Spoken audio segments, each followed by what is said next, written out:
And welcome back, guys. We're going to be playing Fallout New Vegas, Old World Blues. Make sure the like button, make sure the subscribe button. Let's get back into it. Well, well, look who finally dragged themselves in out of the wasteland. And where have we been, Crawling through bits of radioactive muck again?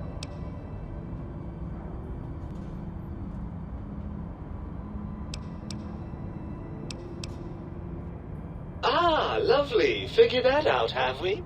Would you like a cookie?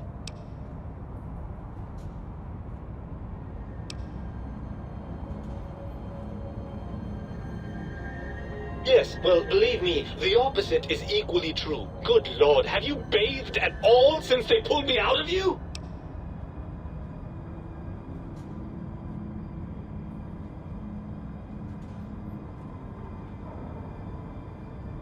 Well, I see sarcasm hasn't eluded you. Fine, perhaps now isn't the best time, but it's the principle of the thing.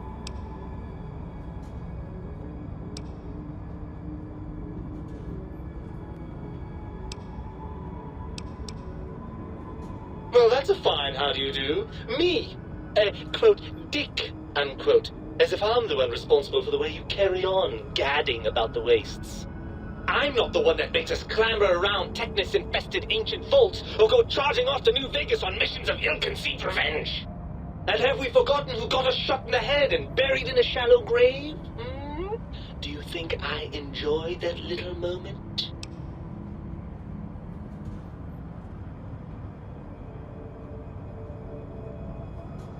I most certainly am not. I'm the seat of all reason and logic in our little partnership. All those feelings that motivate you, that sense of righteousness and that rush you get when you help someone, do you know where those come from? Glands. They come from glands. Free of the tyranny of your ape-like and primitive endocrine system, I can see how foolish your motives are. Fun? Fun? Is tetanus fun? Is rickets? What about sepsis, huh? Enjoy that, do we? The things you do with our body are suicidally dangerous, and if you could silence your glandular impulses, you would hear me screaming at you!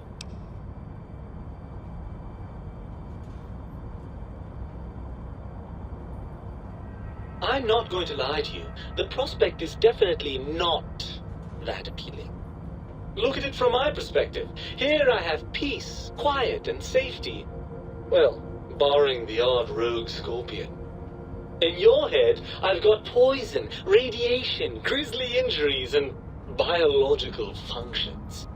Do you know how much more you can get done when you're not constantly looking for places to urinate? It's quite a lot, I can tell you.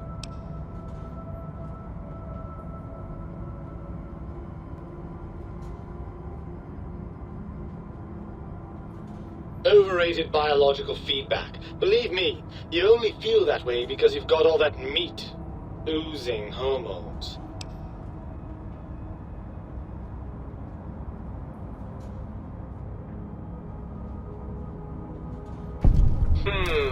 I suppose you're right. That does call certain assumptions into question, doesn't it?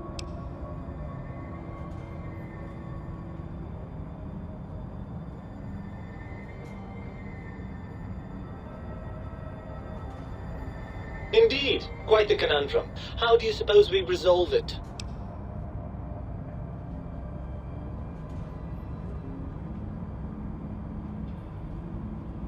I suppose there might be some advantage to that, yes. There's a chance that the reintegration would create some improved synergy between us.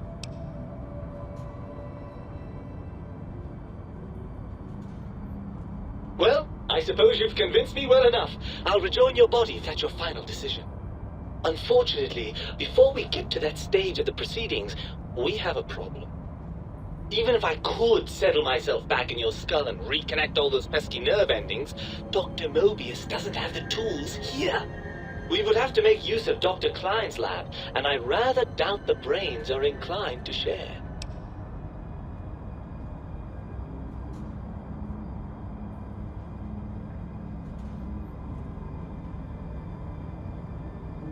And you believe them? Really?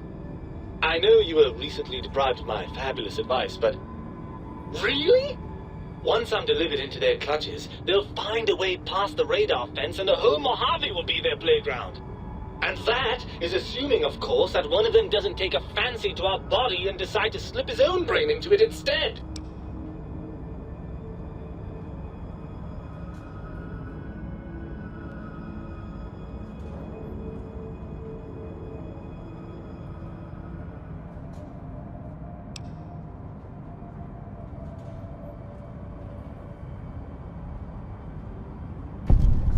Well, I suppose I do miss those endorphin rushes when we save the day.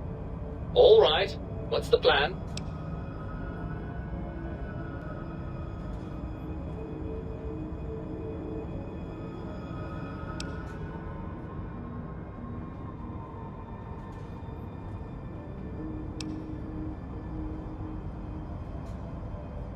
Right! Look out, think tank! This brain is coming out of its jar!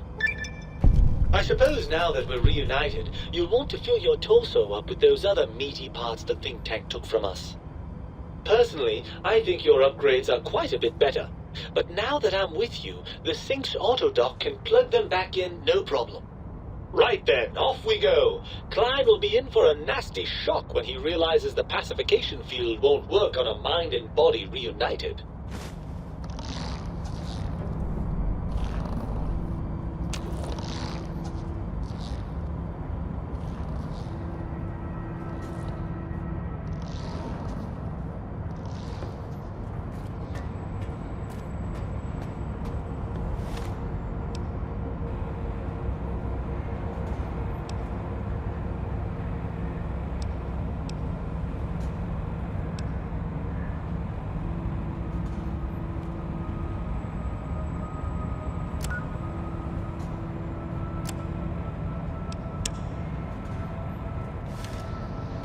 Starting combat. Just kidding.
Footbone's connected to... You require some additional... And rightly so.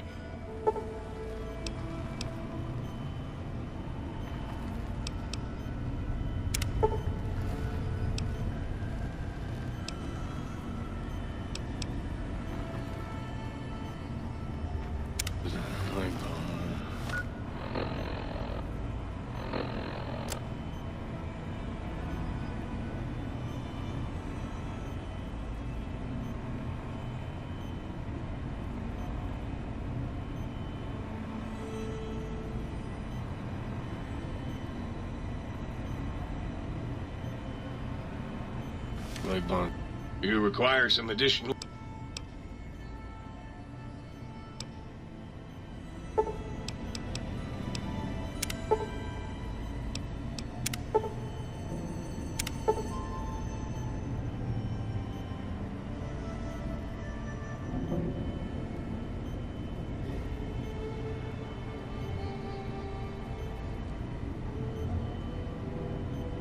It's connected to purple. You require some additional...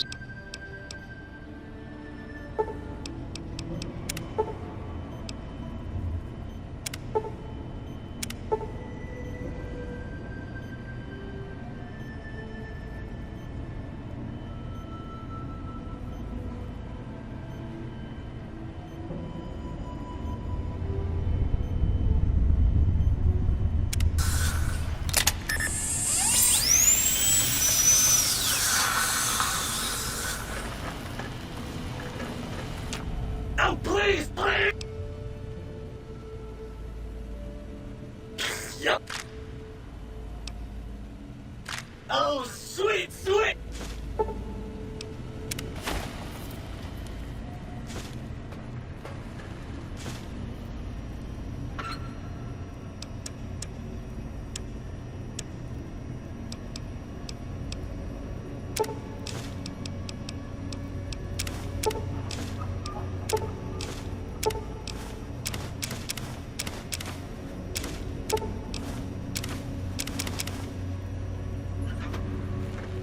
Might I be of service, sir?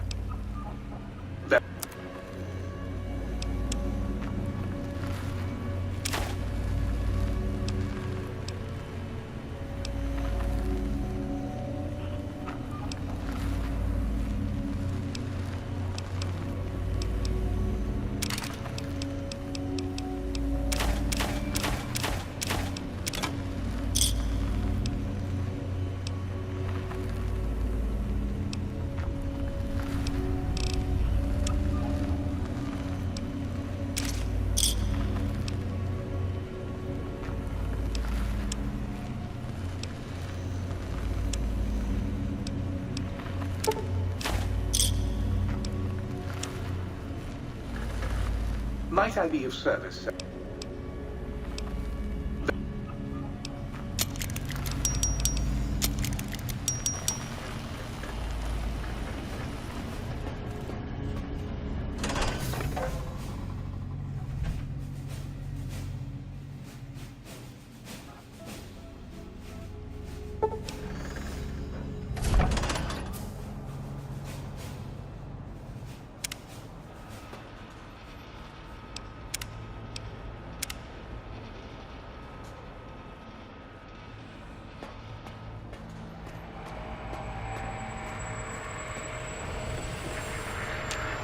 The lobotomite returns. Our lobotomite.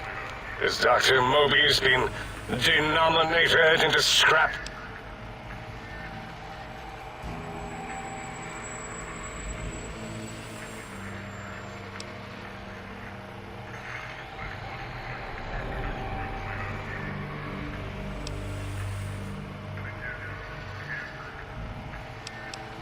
I recommend watching your tone with me, lobotomite. Now, your brain. Hand it over, or we'll extract it again.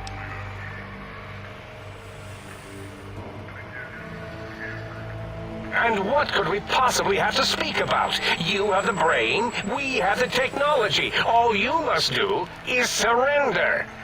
With it, we can finally leave this place. I cannot tell you how boring this place gets, chopping up the landscape and everything in it.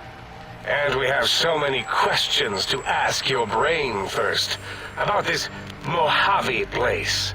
A fertile testing ground for our experiments.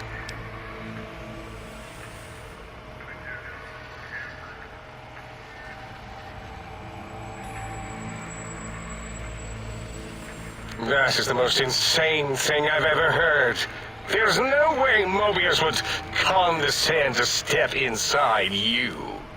Besides, there's no way such a thing could be accomplished. It's impossible.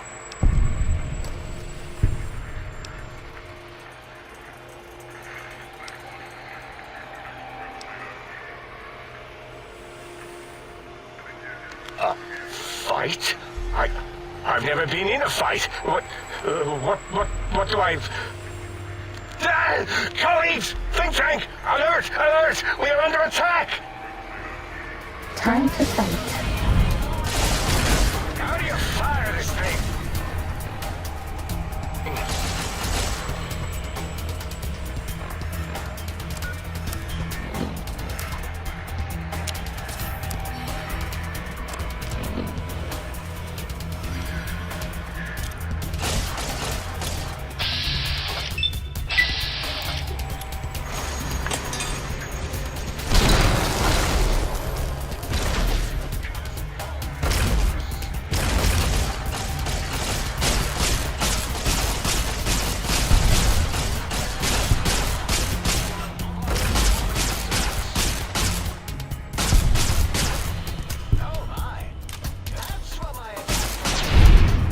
Fighting over.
As it had been in the years before the Great War, Big Mountain, the Big Empty, became home to one of the brightest minds of the 23rd century.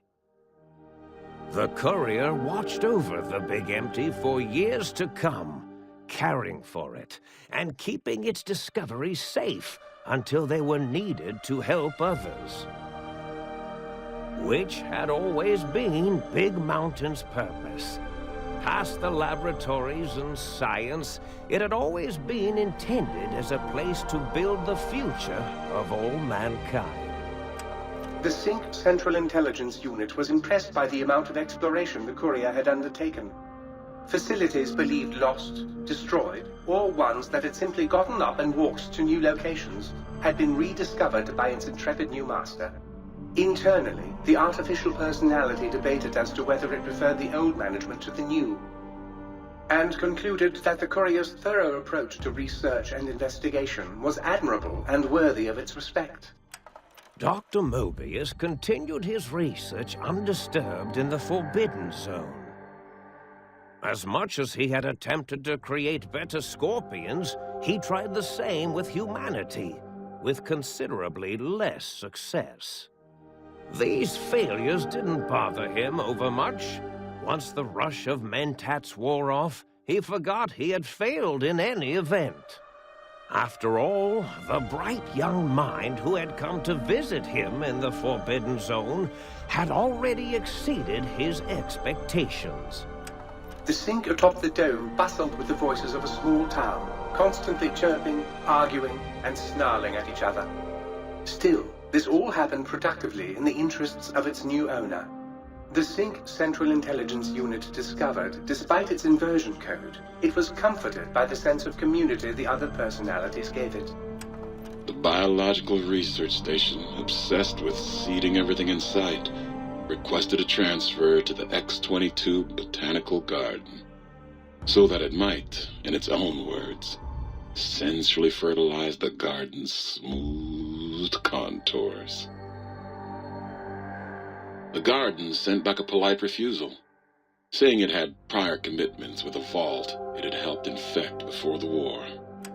The book chute continued to devour all seditious materials until it nearly choked on a paperclip. It adamantly maintained it was a Chinese paperclip, and the whole thing had been an elaborately orchestrated assassination attempt. Whatever the reason, it slowed down for a while, carefully appraising each document and clipboard that came to it. The light switches continued to bicker and flicker. This persisted until the day someone dropped a flashlight in the sink, and the two of them united in their hatred of the showboat. One of them eventually transferred to the Lightwave Dynamics plant and began a long, unrequited affair with one of the holograms. The sink continued to ruthlessly scrub any particulate matter that came near it. Eventually, it gained access to the magneto-hydraulics plant and nearly flooded all the big empty in an attempt to scrub the crater clean. Once it learned of the innovative toxins plant, however, it gained new purpose. It sought to develop antitoxins to flush into its drains and counteract the poisons bleeding into the soil. The toaster continued its psychotic spree, reducing all appliances in range to scrap electronics and spare parts. After one of its more psychotic episodes, however, the other sink personalities decided enough was enough and dumped the toaster in a bathtub. Sparking and hissing, the toaster swore its enemies would rue the day when they had bread and no way to toast it. Muggy did his best to collect coffee cups, although in his quest, he accidentally trapped himself in Higgs Village. It might have been the end for poor Muggy. Except, he found it peaceful there, tidying up the kitchens of the think tank professors back when they had been flesh and bone. Well, except for Dr. O, who was an asshole for having created Muggy in the first place. Muggy left O's house deliberately dirty, punishing the dishes and cups that lived there in blind revenge for serving Dr. O. Blind-eye old Jefferson eventually discovered a new sound. Silence. It only made him more filled with the blues than before. It was rumored by the other personalities that he had a brief fling with the light switches. Although he forgot their names much too often and was soon left in the dark as punishment. Autodoc, always gentle and methodical, kept sewing up the courier in all the right places when the skin split open from repeated wear and tear. The Autodoc was just glad to have purpose again. It heard its simpler brothers and sisters who got shipped to the Sierra Madre were bored out of their skulls in that toxic dead city. In time, the Autodoc found a way to deactivate the Y-17 trauma harnesses, releasing the corpses they had held prisoner for almost 200 years. As the courier ran through the X-8 facility multiple times, the computers analyzed the test subject's movements. Rather than performing a superficial observation, they realized the subject barely knew what communism was, or even what a high school was.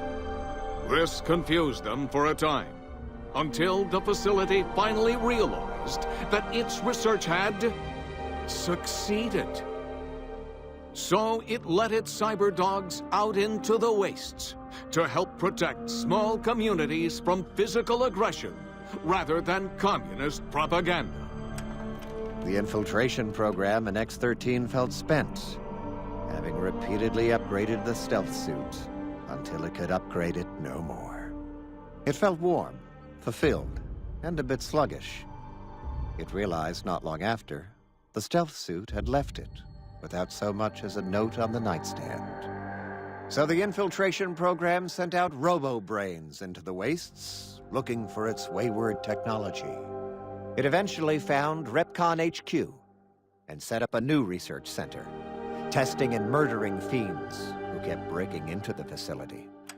The courier, organs intact, continued onwards, a little less heavy of step, but with all the organs in the right places, as they should be. After all, brains can develop a life of their own when left to their own thoughts, and the courier's brain was more clever than most. The think tank basement, filled with the lobotomized robotical frames of the doctors, now served as a graveyard. The monitors had recorded the battle in its entirety, including the think tank's final, shrill, terrified screams, whimpers, and pleas for mercy. They broadcast these humiliating last moments as a warning to anyone approaching the perimeter that other smarty pants were not welcome. The courier was the inheritor of the Big Empty, and there was room for only one will in the halls of the think tank dome. There is an expression in the wasteland, old world blues. It refers to those so obsessed with the past they can't see the present, much less the future, for what it is.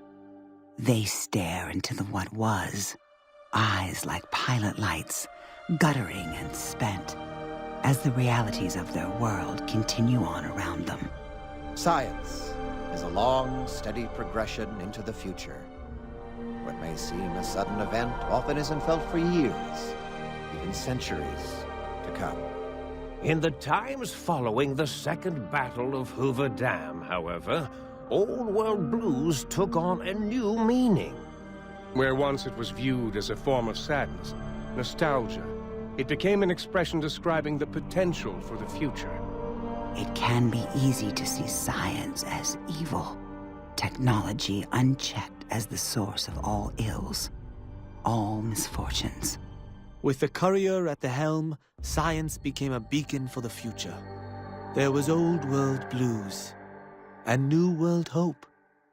And hope ruled the day at Big Mountain. We could say more, but the stories in the Big Empty speak for themselves. Now armed with the transportal Ponder, the courier could return to the dome at any time and crack open the secrets of the Big Empty one by one. The sink sat vigilant, waiting for its master to return, shoes covered in Mojave dust. Only one road yet remained, and it was one the courier had to walk alone.